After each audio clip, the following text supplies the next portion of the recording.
السلام علیکم ورحمۃ اللہ وبرکاتہ۔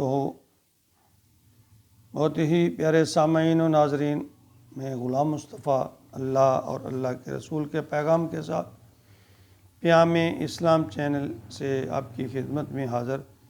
درس قرآن کے سلسلہ میں آج کا ہمارا سبق سورۃ الاعراف آیت نمبر 95 ہے۔ اعوذ باللہ من الشیطان الرجیم، بسم اللہ الرحمن الرحیم۔ ثم بدلنا مکان السیئۃ الحسنۃ حتی عفوا وقالوا قد مس آباءنا الضراء والسراء فأخذناهم بغتة وهم لا يشعرون۔ سورہ شعراء کی آیت نمبر 21 میں اللہ رب العالمین نے فرمایا وَلَنُذِيقَنَّهُم مِّنَ الْعَذَابِ الْأَدْنَىٰ دُونَ الْعَذَابِ الْأَكْبَرِ لَعَلَّهُمْ يَرْجِعُونَ۔ یعنی پچھلی آیت میں کا رخ یہ تھا کہ اللہ شروع میں چھوٹے چھوٹے عذاب یا چھوٹی چھوٹی آزمائشیں بھیجتا ہے تاکہ لوگ اللہ کی طرف لوٹیں، اللہ کی طرف رجوع کریں۔ اب اس آیت میں دوسرا پہلو ہے اسی بات کا کہ اگر لوگ نہ سمجھیں، نہ مانیں، تو اللہ دنیاوی آسائشوں کو تھوڑا بڑھا دیتے ہیں اور وہ لوگ عیش و عشرت میں اس قدر مگن ہو جاتے ہیں کہ اچانک پھر اللہ کی پکڑ آ جاتی ہے۔ فرمایا ثم بدلنا مکان السیئۃ الحسنہ، پھر ہم بدل دیتے ہیں، ہم نے بدل دی مکان السیئہ جگہ برائی کی، حسنہ کے برائی کی جگہ بھلائی، یعنی مقصد یہ ہے کہ ہم نے آسائش مشکل کی جگہ آسانی پیدا کر دی۔ حتیٰ جہاں تک کہ عفوا وقالوا، وہ بڑھ گئے اور کہنے لگے قد مس آباءنا، پہنچ چکی ہے مسا آباءنا، ایسی تکلیف، ایسی مشکل ہمارے باپ دادوں کو، ذرا آباءنا ذرا تکلیف، ایسی بات، ایسی تکلیف ہمارے باپ دادا کو بھی پہنچ چکی ہے۔ جیسے کہ میں نے پہلے ذکر کیا کہ ہم اس کو روٹین میں لیتے ہیں کہ یہ موسمیاتی تبدیلی ہے، یہ حالات کی تبدیلی ہے۔ تو آگے کا وسراء، اور خوشی، وَأَخَذْنَاهُمْ، اور پس ہم نے انہیں پکڑا بغتۃ، اچانک، وَهُمْ لَا يَشْعُرُونَ، اور انہیں پتہ بھی نہیں تھا، انہیں علم بھی نہیں تھا، انہیں خبر بھی نہیں تھی۔ اس آیت کو مد نظر رکھتے ہوئے ہمیں یہ سوچنے کی ضرورت ہے کہ جب کہ ہم انہیں اسی طرح کے حالات جو ہیں، آزمائشیں جو ہیں، جو عذاب جو ہیں، یعنی گردش ایام یا موسم کے تغیر و تبدل سے ہم اس کو تعبیر کرتے ہیں۔ یاد رکھیے انسان پر جو بھی مشکل پریشانی یا تکلیف یا عذاب کی شکل کوئی آتی ہے، وہ انسان کے اعمال کی وجہ سے ہوتا ہے۔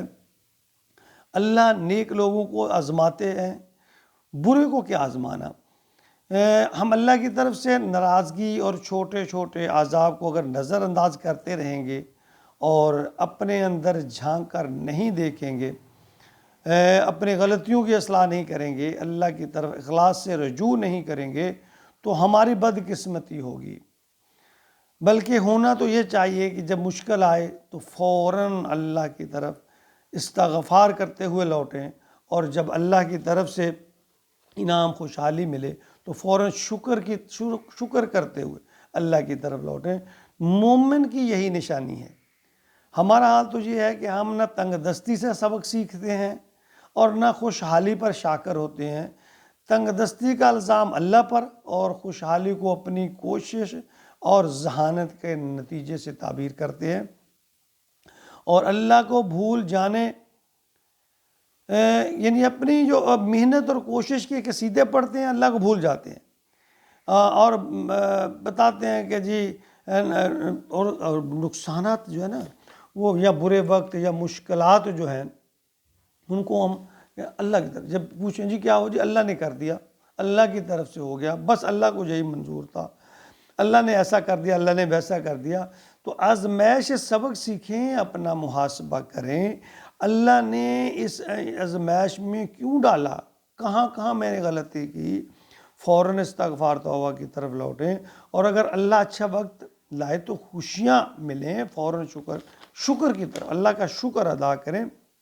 نبی پاک صلی اللہ علیہ وسلم نے یہ دعا سکھلائی ہے کہ جب اللہ کی طرف سے، دیکھیں جب کیا اللہ کی طرف سے تو ہمیشہ ہمارے اوپر انعامات ہوئے، یہ وجود کیا کم انعام ہے، اس کا ایک ایک اعضا، آرگن، ایک ایک ذرہ، ایک ایک حصہ، ناک، کان، زبان، آنکھیں، ہاتھ کی انگلیوں پہ ناخن، جی، آنکھ کی بنائی، دانت، زبان، یہ ایک ایک چیز کوئی انعامات سے کم ہے؟ ہم نے کبھی اس پر غور کیا؟ کیا ہم میں سے اگر کسی کہا جائے کہ بھی 10 لاکھ لے لو، ایک آنکھ دے دو، کو دینے کے لیے تیار ہوگا؟ 20 لاکھ، 30 لاکھ، کسی کو 50 لاکھ دو کہ یار اپنی آنکھ نکال کے دے دے، کوئی نہیں دے گا۔ دیکھیں اس کا مطلب ہماری آنکھ کی قیمت 50 لاکھ سے بھی زیادہ ہے، 2 آنکھیں، کان ہے، زبان ہے، تو ہم بھولے بیٹھے ہیں اللہ کے بے حد حساب انعامات ہیں ہمارے اوپر۔ نبی پاک صلی اللہ علیہ وسلم نے یہ دعا سکھلائی ہے، میرے قرآن میں آتی ہے، رب اوزعنی ان اشکر نعمتک التی انعمت علی وعلی والدی وان اعمل صالحا ترضاه واصلح لی فی ذریتی وانی تبت الیک وانی من المسلمین۔ اللہ تعالیٰ ہمیں ہمیشہ شکر ادا کرنے کی توفیق عطا فرمائے، اللہ تعالیٰ آزمائشوں سے بچائے، اللہ تعالیٰ ہمارے جو اعمال ہیں ان پر ہمیں فکر مند ہونے کی، سوچنے کی، اپنا محاسبہ کرنے کی توفیق عطا فرمائے، اور اپنے فضل و کرم سے ہمیں ہدایت نصیب فرمائے، آمین یا رب العالمین۔